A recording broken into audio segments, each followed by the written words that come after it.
The Beatles were born and raised in Liverpool, and in the Beatles' formative years, Everton were the leading team in the city, playing in the then First Division as they had since they were founder members of the Football League in 1888, except for just 4 seasons. Liverpool were in the Second Division from 1954 to 1962. Everton won the championship in 1963, the year that the Beatles found success, but none of the Beatles were very much into sports, and their focus was almost entirely on music. The Beatles' biography describes them as being wholly uninterested in the football their classmates played and watched. They always participated outside of the normal social scene and would have much rather focused on artistic pursuits. Matt Busby, manager of Manchester United in the 50s and 60s, is mentioned in Dig It, and there's a footballer on the cover of Sgt. Pepper, but that was probably Hunter Davies' idea. Also, their manager Brian Epstein insisted they keep their favorite football team secret to avoid alienating a section of fans. Paul's dad was an Evertonian, so your first loyalty will usually be to the team your old man supported when you were a lad. However, he said he was fed up of having to choose between Liverpool and Everton, so he supports both teams, but if he ever had to choose between them, he'd pick Everton. When Paul was asked in an interview for a French TV, he said, "Here's the deal.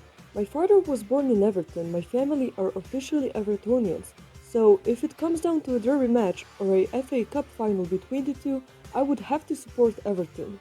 But after a concert at Wembley Arena, I got a bit of a friendship with Kenny Dalglish, who had been to the gig, and I thought, you know what, I'm just going to support them both because it's all Liverpool and I don't have that Catholic Protestant thing. So I did have to get special dispensation from the Pope to do this, but that's it. Too bad. I support them both. They're both great teams, but if it comes down to the church, I'm Evertonian. Paul and John went to the 1966 FA Cup final when Everton met up with Sheffield Wednesday. Also, Paul McCartney was seen arriving at Wembley for the 1968 FA Cup final between Everton and West Bromwich Albion. John's dad was a Liverpool fan, which suggests the singer would have leaned towards the Reds as a boy, but John wasn't really all that into football, and in 1964, during their tour of Australia, he stated that Beatles don't like any sport. Despite this, John's cover art for his 1974 album Walls and Bridges depicts an image of a football match between Arsenal and Newcastle, painted by himself, age 11. Looking at the date on the cover, the painting is most likely of the 1952 FA Cup final, which Newcastle won 1-0. Note the inclusion of the number 9 shirt worn on the day by winning goal scorer Jackie Milburn, a number which becomes a recurring theme throughout Lennon's life and work. Also, John loved to swim and was said to be a good, powerful swimmer.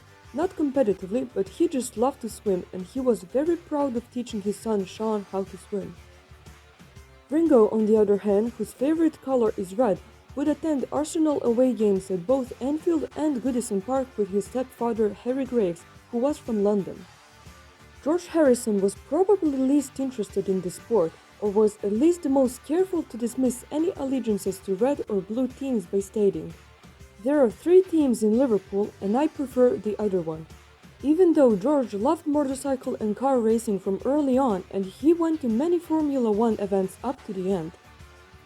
It would be unusual for 4 lads from Liverpool not to be football fanatics, as most of Merseyside is mad about the sport, but the usual story that emerges is that none of the Beatles were particularly bothered about football. Their hobbies seemed to focus on expanding their minds. They were seekers of knowledge and experiences, and that's where their passions were. In general, the Beatles' interest in sport can be described as mainly passive, but they certainly didn't ignore it. Hello. That was Ringo, folks. Well, what can I say? And goodbye You from all of know. us. Well, this is Ringo. Everyone seems to have said everything here, so I'll just sign off by saying cheerio and best of luck from the Beatles.